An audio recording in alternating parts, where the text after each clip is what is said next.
Jesucristo, fíjense, tiene un problema siempre en el Evangelio de Juan, que está hablando un doble plano. Cuando le dice nacer de nuevo, Nicodemo no entiende. Y cada vez que está hablando en otro plano. Y pareciera como si los interlocutores de Jesús parece que siempre están en una especie como de reptiles, están reptando en su razonamiento. Mientras Jesús siempre está hablando de espíritu, están entendiendo carne. Mientras está hablando de nacer de nuevo, ellos están entendiendo que volver a meterse en el vientre de la madre. Están hablando y pensando siempre materialmente de lo que Jesús está hablando en plenitud. Bien, este pasaje evidentemente se usa mucho en un pasaje bautismal. Se puede usar, en el pasado se usó, en los primeros siglos de la iglesia, se usó como un pasaje bautismal. Si alguno quiere tiene sed, venga y reciba el bautismo. Porque con el bautismo viene el Espíritu Santo. Casualmente, el Espíritu Santo viene con agua. Viene cuando uno es bautizado. Y no es casualidad. Y por eso Jesús le dice a Nicodemo, es necesario hacer del agua y del Espíritu. Del agua, pero no de esa agua. Del agua del bautismo, del cual hará que de cada bautizado pueda manar un río de agua viva constante en él. Muchos de los presentes, 740, que habían oído estas palabras comentaban, este es verdaderamente el profeta. Ya lo han dicho. Este es el Mesías, este es el profeta. Deuteronomio 18:18. Este es el que estábamos esperando. Otros decían, este es el Cristo. Pero otros replicaban, ¿acaso va a venir de Galilea el Cristo? ¿No dice la Escritura que el Cristo vendrá de la descendencia de David y de Belén y del pueblo donde era David? Y se originó una disensión entre la gente a cuenta de él. Algunos de ellos querían detenerle, pero nadie le podía echar mano. El intocable Jesús. Mientras no ha llegado su hora, nadie lo puede tocar. A él le ha tocado anunciar el reino. Y cuando tenga que dar la vida, la dará Él. Nadie se la va a quitar. Él la va a dar. Y aquí Jesús era Galileo. Sí, 1:45, pero su nacimiento en Belén era secreto. Él es de la ciudad de David. David en Belén, 2 Samuel 7:12. David nació en Belén. Y Miqueas que dice en el capítulo 5, y tú Belén, de ti saldrá el caudillo que ha de regir las naciones. Entonces decían, este se parece tanto, este es el Cristo, este es el profeta, este tiene todas las características de ser todo lo que estaban esperando, pero hay un solo defecto, que él es de Galilea. Imagínense, nosotros que conocemos la historia, imagínense qué extrañeza debía causar entre los judíos que conocían la ley, que no conocían que venía de Belén. No había cédula. Nadie decía de dónde había nacido. Sí, él simplemente anunciaba la buena noticia. Es el profeta, un profeta que ha surgido desde una realidad que no se entiende. Los guardias volvieron donde los sumos sacerdotes, versículo 45, y los fariseos, y esto le preguntaron, ¿y por qué no lo han traído? Lo mandaron a buscar. Los security llegaron, los gorilas llegaron con todo eso, pero sin el implicado. ¿Y por qué no lo trajeron? Ellos dijeron, nunca nadie ha hablado como habla ese hombre. O sea, estaban blanditos. Ellos se quedaron, a ellos los convenció, se quedaron, no, es que yo no puedo agarrar a este hombre. A veces y pasa mucho en un hombre sagrado, a un sacerdote, cuando lo meten preso, hasta los carceleros le tienen como más pena, porque cuando lo detienen dicen, ay, pero el sacerdote, y esta gente quedó fascinada con la palabra, nunca nadie había hablado así. Y los fariseos le respondieron, ¿ustedes también se dejaron embaucar? ¿Acaso ha creído en él algún magistrado o algún fariseo? Pero esa gente que no conoce la ley son unos malditos.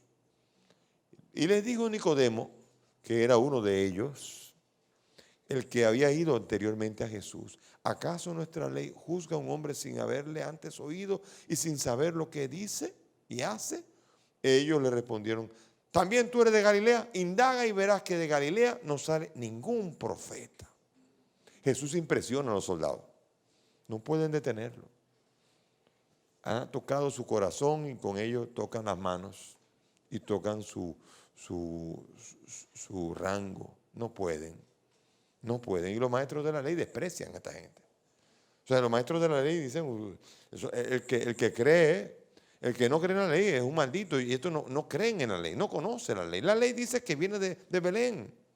Y por esto, Nicodemo que le recuerda la ley también. Aquí parecen los diputados del Congreso. No se puede oír, no se puede juzgar sin escuchar.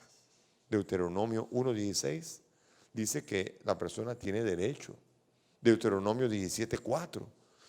Todo acusado tiene derecho a exponer su causa. Éxodo 23:1. Y los colegas se pelean. Nicodemo está escondido. Nicodemo es un discípulo de él escondido. No se ha atrevido a hablar en público. Pero Nicodemo está protegiéndolo y está buscando que a Jesús se le escuche. Él ha escuchado a Jesús. Todo el capítulo 3 es Jesús siendo escuchado por el mismo Nicodemo que ahora lo está defendiendo en el Sanedrín. Ahora viene uno de los episodios hermosos, la mujer adúltera. Este es un episodio interesante. Y se volvieron cada uno a su casa y ya. Mas Jesús se retiró al monte de los olivos. Pero de madrugada se presentó otra vez en el templo y toda la gente acudía a él. Entonces se sentó y se puso a enseñarles otra vez. Y los escribas y fariseos le llevaron una mujer sorprendida en adulterio.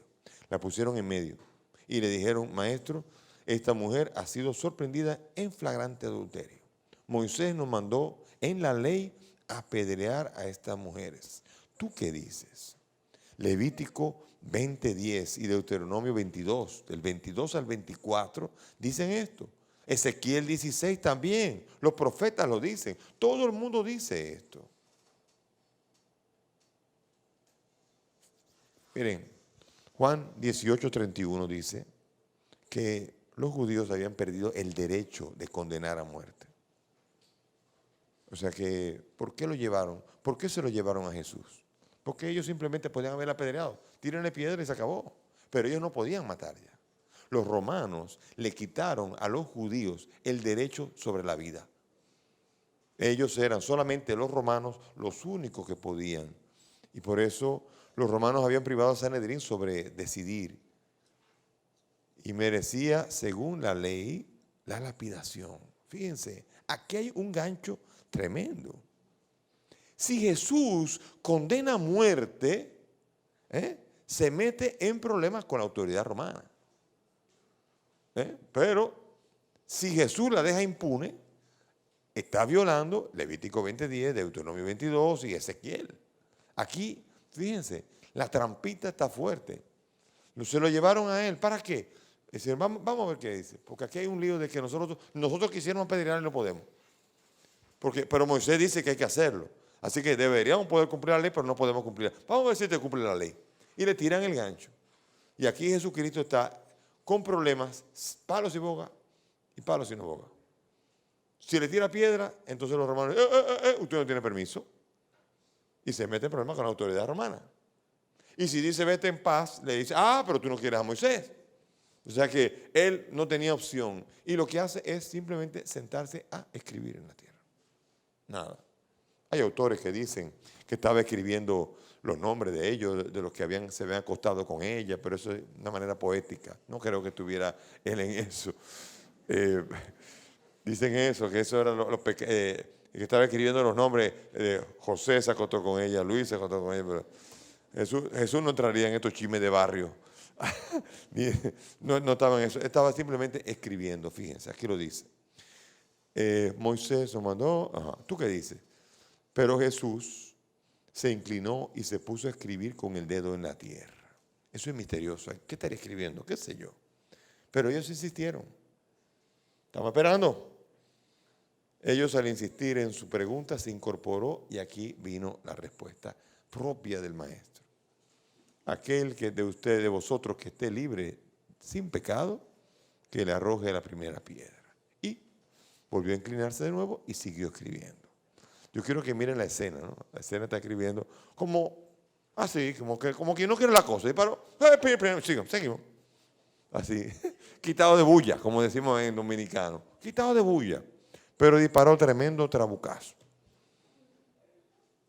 un tapaboca al tramposo, que Jesús lo va a hacer constantemente, con aquello de la moneda, si es lícito pagar, es otro gancho. Y constantemente a Jesús le van a estar tirando ganchos donde cualquiera de las dos respuestas está mal. Y Jesús a toda ella va a responder. Y aquí responde. Entonces, este pasaje es fuerte. Acusa a los que acusan de manera no sincera. Y esto habla mucho a la realidad de hoy. Porque si hay una cosa que ocurre, es que los que más les gusta acusar son los que están más llenos de pecado. Eso es así. Eso en la vida pública, en la vida política, en la vida social, en nuestras comunidades y en todo. Casi siempre el más ladrón es el que más quiere robar. Cree el ladrón que todos son de su condición. Y por eso aquí Jesús no niega lo grave del adulterio. Él no está diciendo, esa mujer no hizo nada. Está diciendo, todos somos pecadores, así que cuidado, no va a resolver nada. Las piedras no van a superar nada. No se supera el rigor de la ley con las piedras. ¿Cómo se supera el rigor de la ley? Con un sincero arrepentimiento. Y eso es lo que le va a pedir él a ella. Jesús le va a pedir un sincero arrepentimiento. ¿Por qué? Porque las piedras lo único que van a hacer es matarla y va a quedar simplemente... imagínense el espectáculo físico nada más. Llena de pedra, listo. Qué bonito. Qué bonito la obra de Dios. Y no parecería la obra de Dios, porque no lo es. La obra de Dios es Dios no quiere la muerte del pecador, sino que se convierta y viva, dice el profeta. Y eso es lo que quiere. Y por eso, ante la condena del pecador, Jesús le cierra la boca y Jesús reconoce el pecado. Él no le condena, sino que le invita. Y eso es una motivación muy interesante. Y eso es un tema que deberíamos aprender a tomar en pastoral nosotros. Convence más una buena motivación. Convence más cuando tú eres capaz de dar el testimonio de la alegría que tú tienes al vivir la gracia, que ponerle el dedo señalador al otro. Conviene mucho más. Y por eso Jesús cierra con unas palabras hermosas, unas palabras que parecería, nadie te ha condenado, ¿dónde están? Parecería como, él dio chance a que si alguno quería volver, no hay nadie, nadie por aquí, nada, ok. O sea, hasta cómico es la escena, porque la escena un poco es de ¿dónde están? No, ok, pero eso no quiere decir que tú estás exenta de pecado. Esto quiere decir una cosa, que ellos entendieron, pero ahora entiende tú también. Y le dice en adelante, no peques más. Esta es la invitación verdadera que nos hace Dios a todos y a cada uno de nosotros.